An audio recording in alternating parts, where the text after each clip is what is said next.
आपके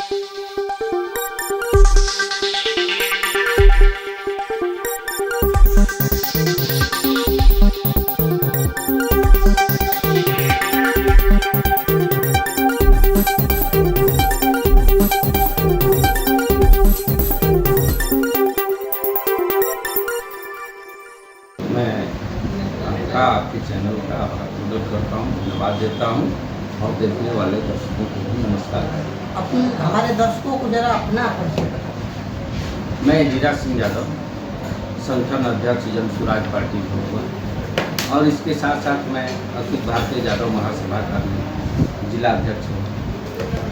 अभी जो जातीय जनगणना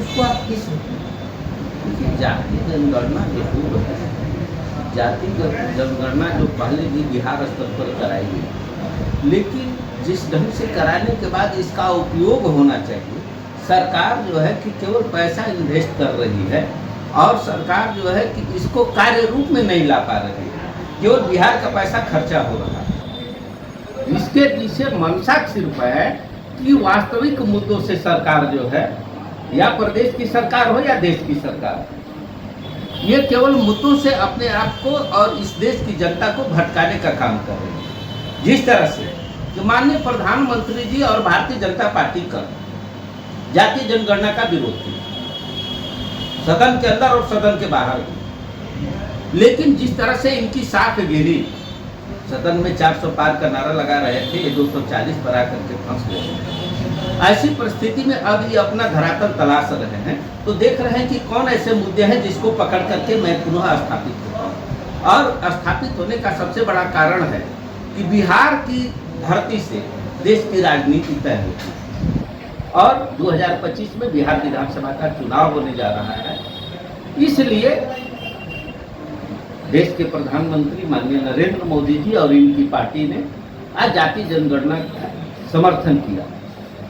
कल आरएसएस ने भी इसका विरोध किया था, भारतीय जनता पार्टी ने भी विरोध किया था और इनके संगठन थे वो लोगों ने भी विरोध किया था, लेकिन केवल अपनी साख बचाने के लिए आज लागू किए हैं कि शायद लोग मुझे स्वीकार कर लें और मैं पुनः स्थापित हूँ। एक तरफ तो संविधान के अनुसार जो है सभी लोगों को समान अधिकार दिया गया है, जाति और धर्म रूप के आधार पर समानता का अधिकार है आम नागरिकों को, लेकिन सरकार जातिगत जनगणना करा रही, इसको लेकर आपको क्या?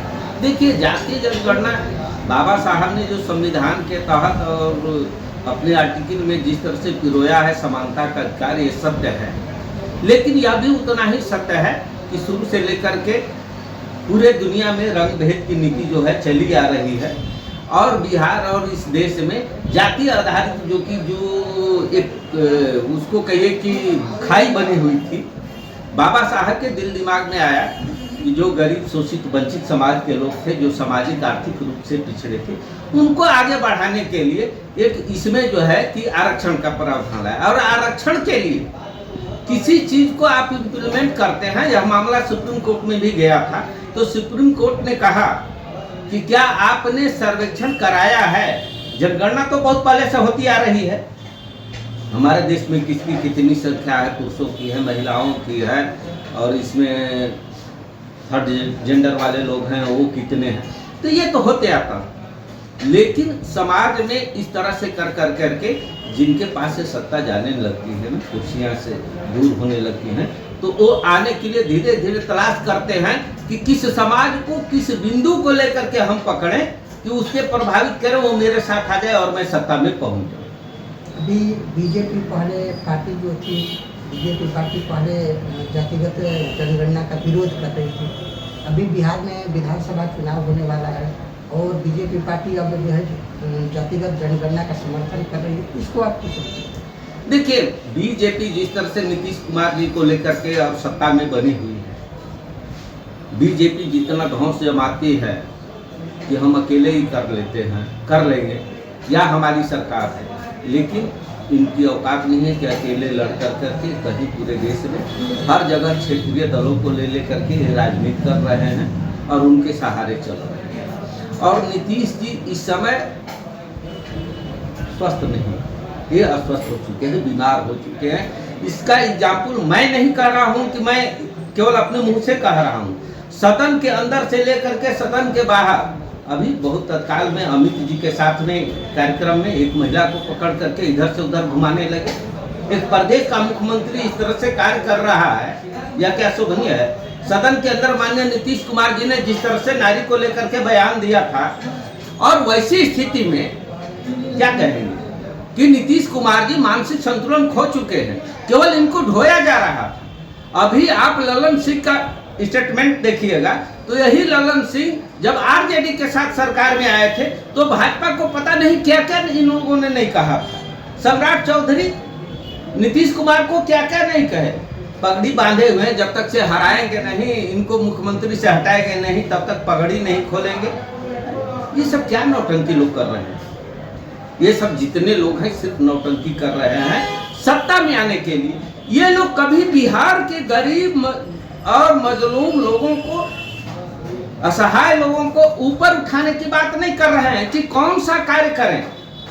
यदि इतनी सोच अच्छी है, आप जनगणना करा रहे हैं, कराइए ना, इसे मेरा बहुत बिगड़ नहीं जाता है, किसी का कुछ बिगड़ नहीं जाता है। लेकिन आप यदि देश के मुख्यमंत्री और देश के प्रधानमंत्री आज अडानी अंबानी से कह दे कि बिहार में 10 फैक्ट्री बैठाना है, तो इनके कहने पर चाइना और दूसरे जगह जा करके काम कर सकते हैं ये लोग, और बिहार में नहीं कर सकते हैं। लेकिन बिहार में कैसे करेंगे? बिहार को तो केवल बेरोजगार बिहार बनाना है, बीमार बिहार बनाना है, यहाँ को लोगों को अशिक्षित बना करके रखना है। और ये लोग इसलिए कर रहे हैं कि जब तक बिहार में मजदूरों की फैक्ट्रियां चलती रहेंगी तब तक से गुजरात और महाराष्ट्र और अन्य प्रदेशों के लोग जो है कि वहां पर अपनी फैक्ट्री बैठा करके अपने फैक्ट्री चलाते रहे। जातीय जनगणना से आम लोगों को क्या फायदा है? देखिए, जातीय जनगणना से अभी इतना दिन हो गया बिहार में कराए हुए, माननीय नीतीश कुमार जी कराए, लेकिन उससे फायदा इन्होंने प्रदेश की जनता को क्या दिया है? या तो कुछ नहीं। लाने के लिए झुंझुना इन्होंने कहा कि 10% आरक्षण या आरक्षण में कुछ बदलाव सा इन्होंने किया, लेकिन वो अभी जाकर के खटाई में पड़ गया, उसे भी ये कर दिया गया। और केंद्र सरकार यदि इसको कराना ही चाह रही है तो फिर कोर्ट में क्यों गया? 9वीं अनुसूची में ला करके इसको क्यों नहीं लागू कर दिया जाता है? तो जनता के हित में नहीं, ये लोग केवल जनता के दिल दिमाग को अट्रैक्टिव करने के लिए इस तरह की योजनाओं को लाते हैं, और लाने के बाद इसको किसी न किसी तरह से इसको फंसा करके रख देना चाहते हैं। लेकिन जनता के हित में ये लोग कुछ करना नहीं चाहते हैं।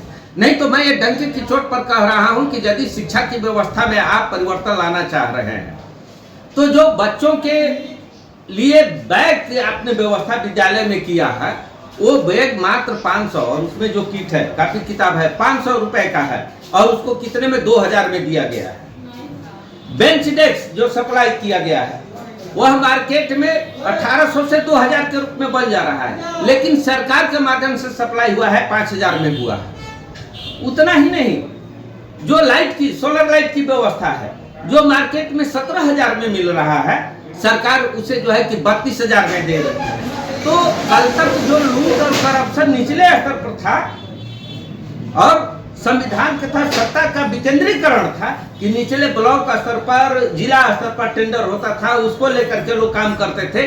लेकिन आज ये सरकार खुद भ्रष्ट हो गई है, चोर हो गई है, और अपने चुनिंदा लोगों को उस तरह से जो है कॉन्ट्रैक्टर लोगों को ठेका दे करके और अपने पैसा का उगाही कर रही है।